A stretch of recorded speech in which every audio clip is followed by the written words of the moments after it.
Hey, this is Sasha. Thanks for joining me in today's video. And what I want to share with you today are 5 mindsets and habits really that keep most people financially poor and the rich extremely rich and wealthy. So stay tuned. I'll share with you some of these big picture concepts in this video.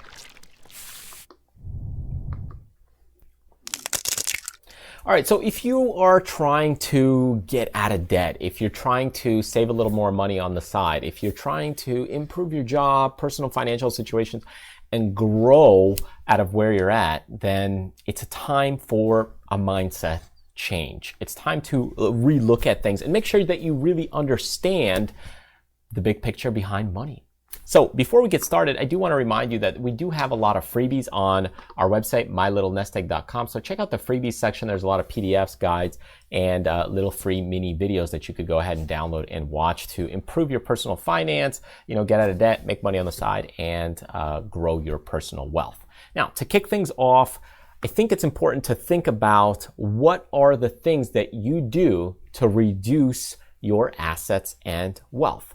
I think a lot of people in this situation are thinking, well, I don't really do a lot of those things, but have you purchased things impulsively? Said, hey, ooh, these shoes make me feel good, or oh man, that car makes me look slick.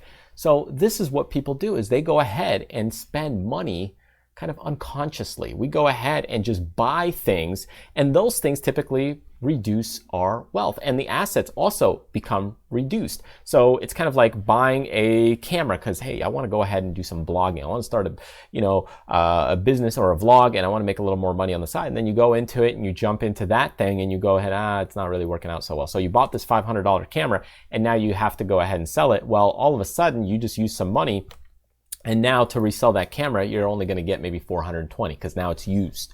Okay, so doing things like this and then jumping to the next thing and then the next thing and the next thing and the next thing, you're constantly spending money and reducing your wealth. We're doing this all the time. We just don't know about it. We don't think about it consciously. It's all subconscious because spending money is a lot easier than earning or saving money. It's a lot harder. Spending, boom. To sell something, let's say, hey, you want to get rid of a lot of junk in your garage or basement. Well, that takes effort. You got to list it, you got to sell it, you got to communicate with people, come and pick it up, or you drop it off. There's a lot more work involved, and that's really what makes it more tough and difficult. So that's kind of number one, is we typically do things that reduce our assets and wealth. Number 2 is the cost of your time.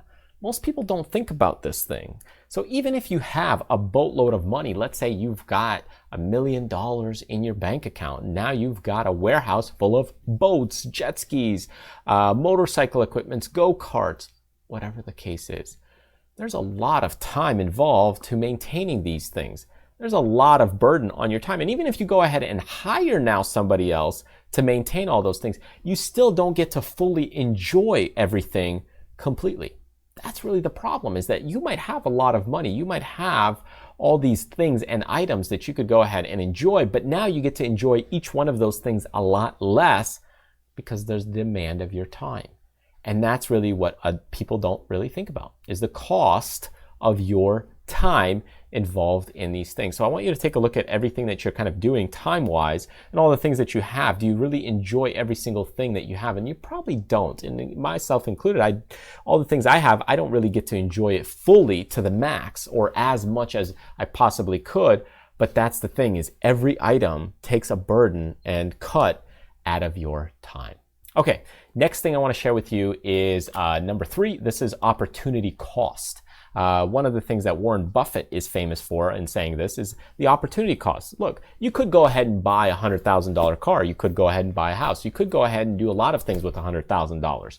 But when it comes to $100,000, it's not just about the cost of the vehicle, because now, again, you're buying a depreciating asset, an asset that goes down in value over time. Unless it's maybe a rare collecting car that appreciates in value over time, which sometimes can happen if you know what you're doing. But most of the time, you go ahead and you're trying to purchase something, it depreciates in value, and now you got to think about, well, what's the opportunity cost? Well, you could have taken that $100,000 and over the next 5 years made a return on your investment. Invested it in real estate, invested it in the stock market, invested it in a business venture or 2 business ventures, depending on the types of businesses. So those are some of the things you have to think about, is the opportunity cost. What else could you have done with that money? Could you have actually, instead of getting something that depreciates in value, done something else that appreciates and grows your money? That's a big thought process that many people don't understand. Okay, and let's look at number 4, spending for emotional reasons. If you've ever had the unfortunate event where you're sad, depressed, and for you then I'm truly sorry, because there's a lot of depression going on. But if you spend for emotional reasons, because it makes you feel good, it makes you feel better, it makes you feel a little more higher power. So anytime you're getting that, oh man, I gotta buy that, and you get that, oh yeah, that thing's nice. Or you ever see those review videos where people are like, oh, I love this thing. I love talking about an object that you love. You love your phone. You love this camera. Think about that. It's talking about an object that you love, right?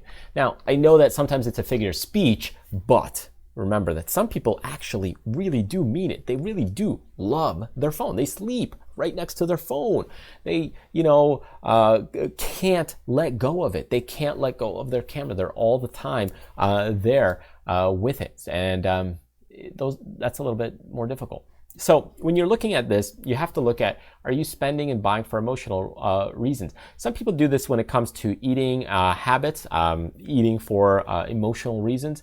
That's kind of the same concept. So you're eating and you're eating and you're eating because it makes you feel good, because food can't talk back. And the same thing, money can't talk back. So people, what they do, they go spend, they buy more clothes, they buy more clothes. They go ahead, oh, this makes me feel good, I look good, take a picture, put it on Instagram. That's what they do. And unfortunately, that really cycles your spending, and it really ramps it up, and therefore reduces the savings that you have. It reduces your cash runway. It reduces your future wealth building. So be very careful here as you get into these kinds of things. And then finally, one big thing that most people don't get is using money costs you money. And this is one big concept that you need to understand, is the minute you use money, it costs you money. Not only does there's a thing called slippage. In the finance world, we call it slippage. It's the bid-ask spread. So basically what happens is anytime you buy something, let's say you buy a camera for $750. If you say, hey, I don't really like this camera. Well, not only did you, when you bought it, you have to pay maybe tax, you have to pay shipping, and now you got to figure things out. You got the time value of it involved. But all of a sudden you didn't like it. Well, that $750 camera now, well, you already paid the tax, you paid the shipping. Now, if you want to sell it, even if you could get $750, you already paid for some of that costs. And now you have to go ahead and list it, sell it. So you might have to sell it on eBay. You have to deal with all the eBay fees or transaction fees, credit card acceptance fees. There's slippage costs right there involved. Or maybe you can't get the full $750. Maybe you can only get $700 or $675. So now you've got a bigger bid-ask spread, and you're losing even more money. So anytime you're using money, it costs you money. It's nonstop. It's costing you money. If you're using it, unless in a rare kind of case, which most people are not, unless you're a money manager. And in that case, you're using money as a tool. And that way you're using money as a tool to go ahead and make more money. But most people in general, when they use money, it costs them money. In our Traders Fly YouTube channel, if you go ahead and check that out, you can see some examples where we go ahead and use money to make more money, using it as a money manager kind of concept. So anyways, I hope that gives you some thoughts and insights about kind of 5 things that keep you poor. Definitely check out our freebies on our website at MyLittleNestEgg.com, and you can go ahead and go to the freebies section. There's plenty of things to download, watch, and learn from. So you can go ahead and ramp up your, saving money on the side, becoming more wealthy, and just ramping up your personal financial education. Anyways, thank you so much for joining me. Remember to grab those freebies right here, subscribe to the YouTube channel, or check out more good videos. Thanks again, and I will see you next time.